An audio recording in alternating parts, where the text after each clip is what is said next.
got a Triton here. This is a 2017 like model. Depending on the badge you have, the unit up the front here could look a little bit like different. So 2015 up to 2022, they're still using this type of like fascia here. So you can check if you have it. So you like might have like the climate control on here instead of the dials. But like basically your air vents will look the same, and you're going to have this plastic piece here. So the only difference could be this climate control here, and then this other model is going to suit that. The only other thing that you can have is if you have a newer one, then this video is not for like the newer version. So the newer version, you can better tell there'll be like silver trim down here that comes all the way to like the bottom. So that is like a different one. Now Mitsubishi is like pretty much one of the most badges out of any different car. So there's a lot of different badges going on. So the sound quality in this section isn't too bad, to be honest. But the head unit is pretty like useless. So what can it do? FM, AM, no CD. You got your basic Bluetooth and your auxiliary, which I'm not even too sure where the auxiliary plugs in. There is a USB down here, so I'm not sure where the actual auxiliary port in. But there's no settings here coming into the car or anything. So depending on what like model you have, you might have that. So basically we've got steering wheel controls. You can see that coming up on the factory one, and we have a reverse camera. And the reverse beeper is on this thing up the top here under the windscreen. I'm unsure if that's a dealer fitted feature on this one or if that's how they all were. So we'll cover we'll cover taking this out. So this whole plastic bit needs to come off. So if you grab your trim removal tool that comes in your kit, pop it under the bottom here and just pull out towards you, and you'll see that just popped off a bit. Go on the other side, do like the other side, and then what you can do is just give it a little pull, and then if you slowly work your trim tool up each side up here, just giving it a little pull out. It's like anything with plastic, so those two like bottoms are popped up. Now with most plastic things, if you just give it a little sort of wiggle in time and slowly work your hand up here,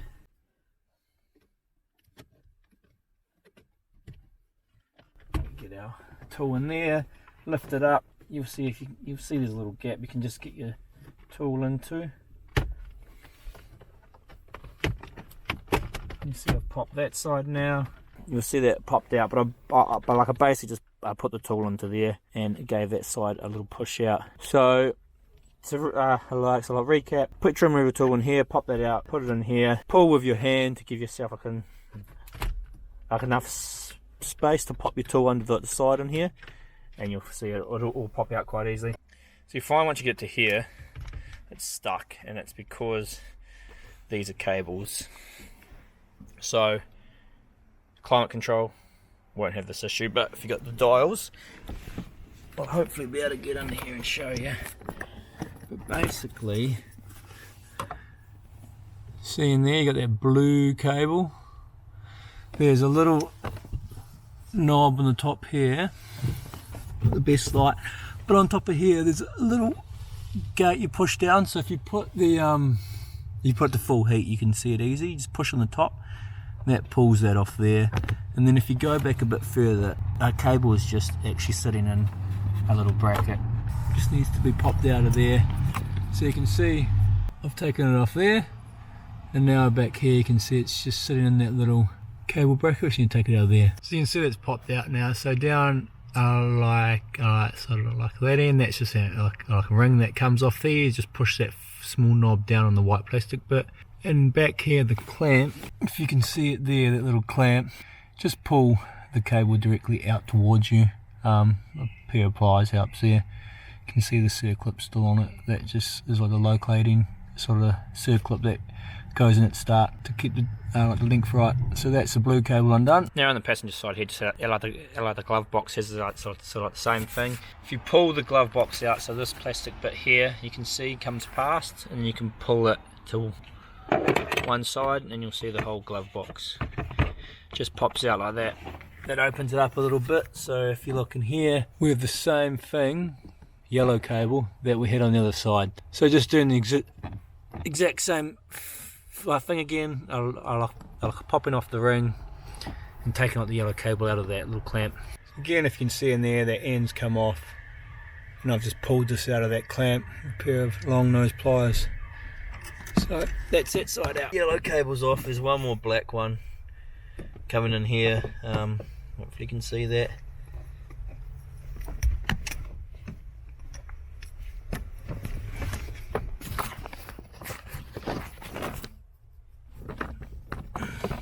So there's a black cable there, just has a lug up on here, and then around here has the exact same thing again, the small ring that has to come off and to pull out of the clamp. So I'll do that black one. So I've taken off those two cables.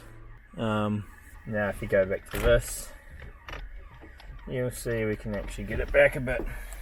Still quite tight. There's a cable that comes up over this side, but it does allow you to get back far enough. So we're going to replace this whole fascia here. So the easiest thing to do now is, if you do have like a stubby screwdriver, is just to take your 4 like Phillips screws out of here, or you can unplug like the wire at the back here and clip it back. So you can see that wire here is what's holding us back. So you could unplug that and like pop it out. You can see there, these 1, 2, 3 plugs have come undone. They all just have the tabs on the top that you push down as you pull them out. This one here can be a bit tight, but you can just get a flathead screwdriver in there to help you push it out. It takes those 3 plugs out. So those cables are unplugged, and all your black, blue and yellow aircon things come out here. Pull them all back. You just got a little clip in the side here. You probably have enough room now where I would just unscrew the 4 screws. 1, 2, 3, 4 on the back of the aircon. That's fine, because we're going to be putting this on the new fascia. So those 4 Phillips head screws have been undone, and you can see the fascia just pulls off. So those yellow, blue and black cables, the aircon are like sort of physical steel cables, and these plugs here, we're only pulling off all of those just to allow us a bit of like sort of movement to unscrew this. So however much like movement you need to get it undone and fit it like the new one, that's fine. But we find that's pretty straightforward to give yourself enough room. Now I'll just take out this unit here. So you've got 4 Phillips head screws here. Fairly easy.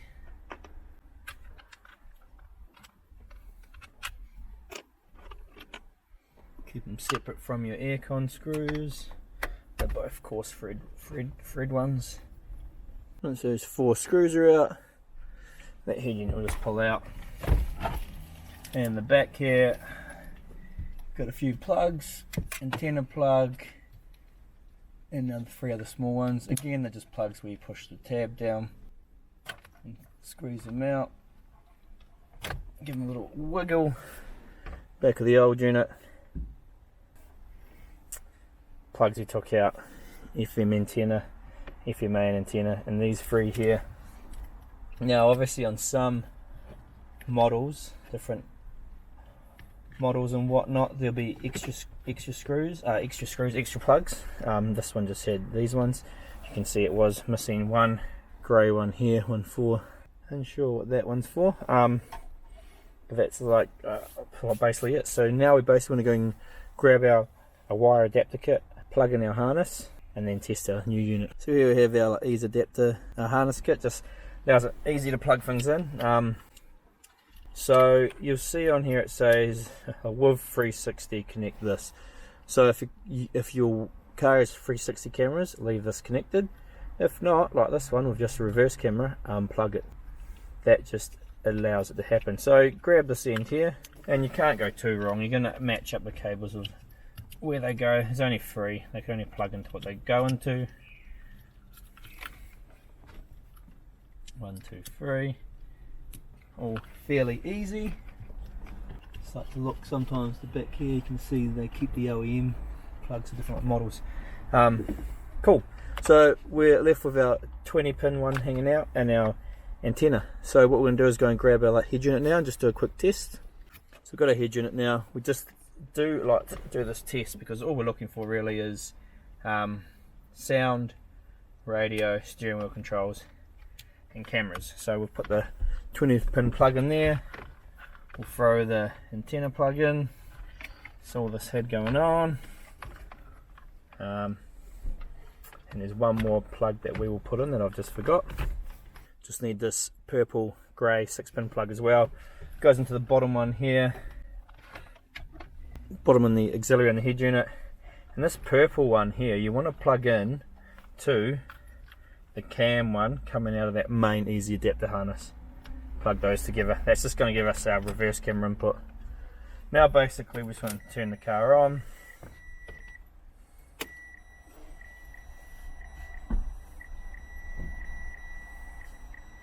We got power, pretty good start. So we're just testing a few things here. Steering wheel controls, power, reverse cam and volume. So as long as we've got all that stuff coming in, that's a good start. So we've got power. And I can hear sound coming in.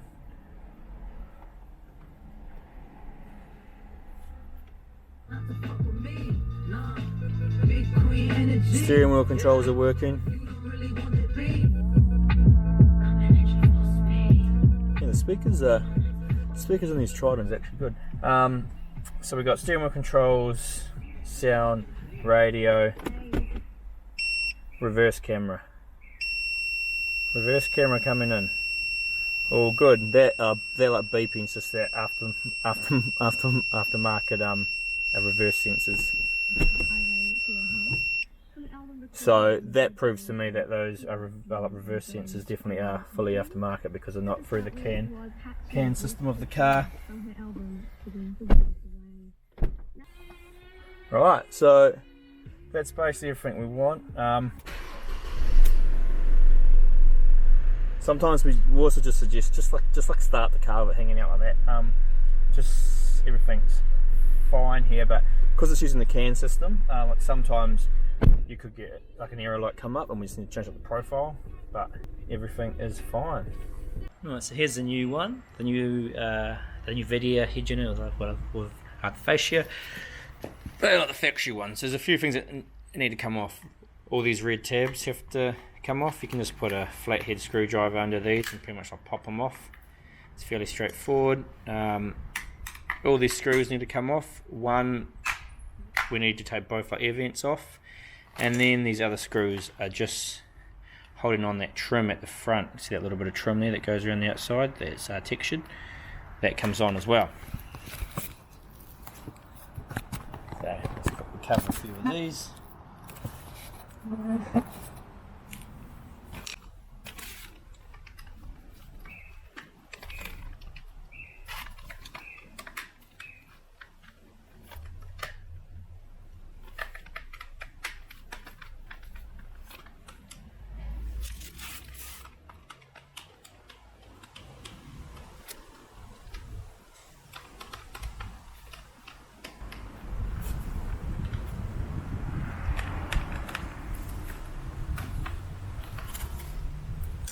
So just then I basically unscrewed every screw there. There's a small little tab in there.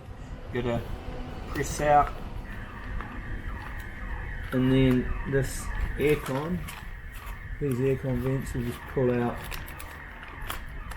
like that. So that's the aircon vent out, and then you've got your front little fascia bit here. Once you've undone the screws again, that pops out. So you get your two pieces here and they go into your new sort of head unit. So let's repeat that for the other side. So you can see what we've pulled off the old one there, and I'm going to transfer it to the new one.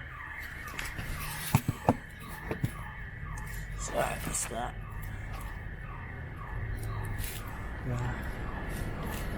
Left hand side, we're looking at the back of it. Trim piece. Can't really go too wrong here, just clips and pushes in.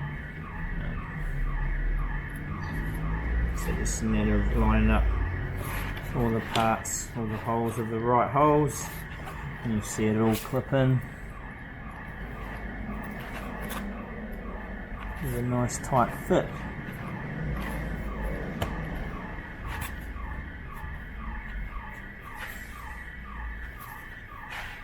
that's done like that, and you can see what that looks like now. So there's that trim piece put on the front. Looks quite nice into the gloss black, that grey. So it's that, and then the other one was our aircon vent. That's fairly straightforward again. Make sure it all lines up. Got a little clip there. And you go around with your screws, same screws that we just took out, and you screw all these in.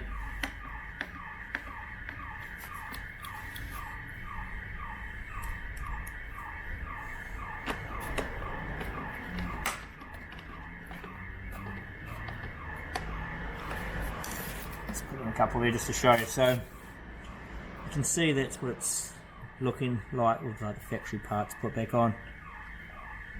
Looking very nice. So that's what we're looking like once it's all done. Air vents in, those are in, and the red clips are clipped on. Alright, so I've just actually put the 4 screws in for the aircon. So that leave that in there. Ideally put something under this so you can hold it in here. It'll just sit on the gear knob normally, but if you just put a towel down or something to like give it a like bulk it up a bit more. So now we've got the back here, we've got our main cable hooked up here, got our FM antenna. Now we just need to go and cover all the extra cables we have here. So I'll go through them one by one. GPS here, that's going to screw onto this side here that says GPS above it. That just screws onto there, fairly straightforward. Then this can mount whatever way up you want. So you want to sort of tuck it back and put it up as far as you can get.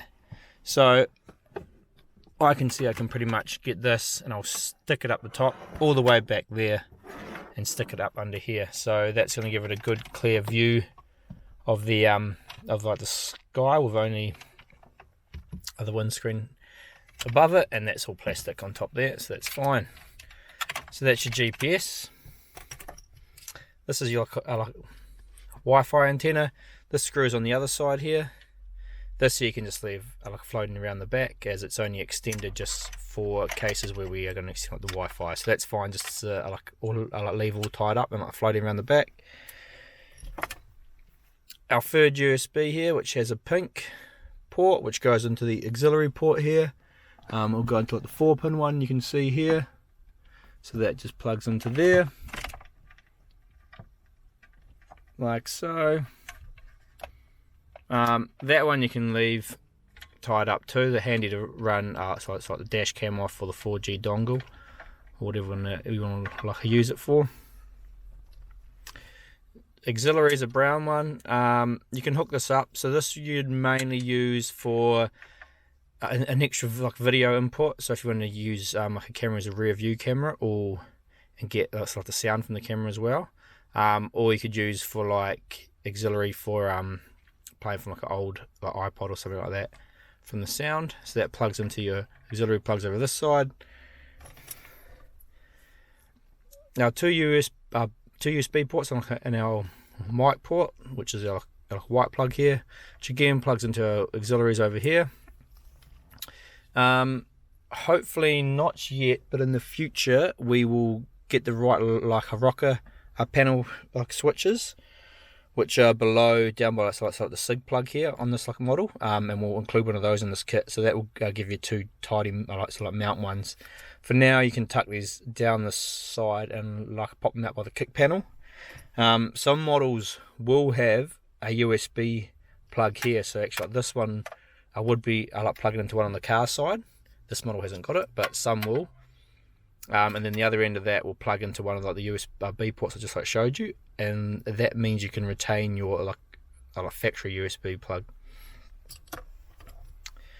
Pre-out cable, probably not going to use this. This is if you're going to be using an aftermarket amplifier. External microphone. Well, what we actually suggest is kind of mock it up and just hold it in the dash and make a call on it once you've hooked it up to your phone via CarPlay or whatnot. See how it sounds. So it's up to you if you want to use the external like mic or not. But it's like normally okay on these cars with just the internal mic, which is on like the front of the unit. But again, that just plugs these two plug together. You just need to make sure you give them a good hard push, and they'll go click at the end and they'll be flush. So you can see them there, all mounted very nicely. So that covers all the cables. They'll all plug in. You can like tie them up a bit like at the back, but you don't have to go too tight on like anything, because like loose is quite good because it just like sort of sits behind the head unit there. So once all your cables are in, make sure you put those main 20-pin cable back in, and that reverse yellow one goes together. The other ones on this reverse one are like F cams, so that's running like a second camera, which we're not worrying about at the moment, so that's fine. And your FM antenna, plug that in. The screws aren't like needed any more from the original brackets. It's like the new fascia will hold that all in place, so you don't need the steel mounting brackets. And again, just tuck everything back as it goes in, so it's not going to be in the way of anything. Should all pretty much just sit and float at the back there quite easily.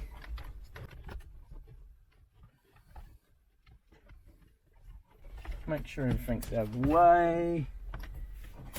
And make sure you've also plugged those aircon plugs back in if you did unplug them.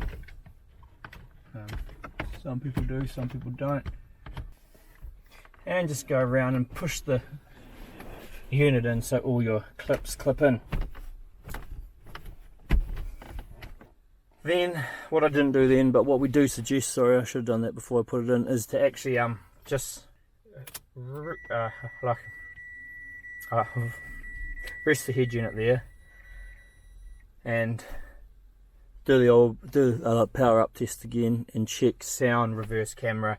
We do actually suggest just actually hooking up, like I said before about the external like a microphone, like hooking it up and making sure you're happy with like the sound quality of it when you are doing a call. So again, check reverse.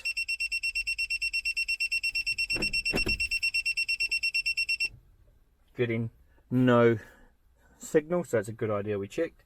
I'll check the cable in there and try it again. Again, scan for a station.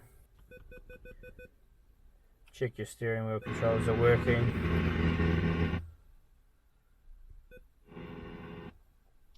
The very latest news and sport. Steering wheel controls are working. 98.5 Sport. All that's working fine. So the only thing we didn't have working was reverse camera. So I'll just take it out and just check these cables, because obviously it was working before when we tested.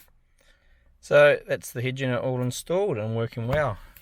We have a full range of videos now. So majority of people, first thing they do is they obviously set up speed play, which is your like car play, and then obviously like radio and like navigation.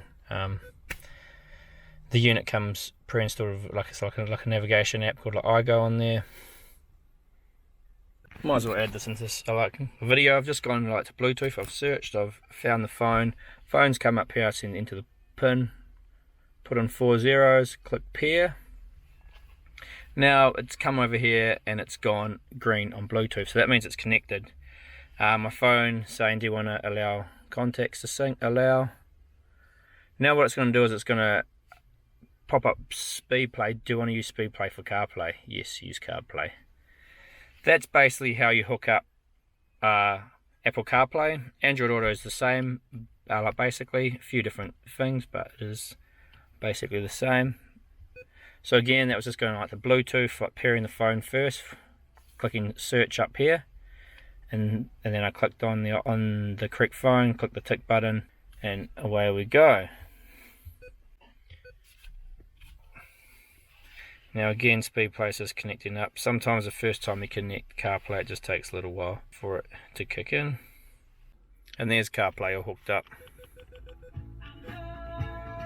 With our maps coming through and the phone down here, so you can see it's wireless here. So there's the phone there, no connection needed, and wireless CarPlay.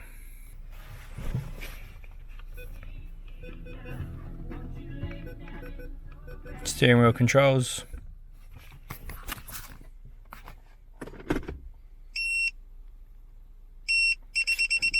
Factory reverse camera working. Everything as it should be.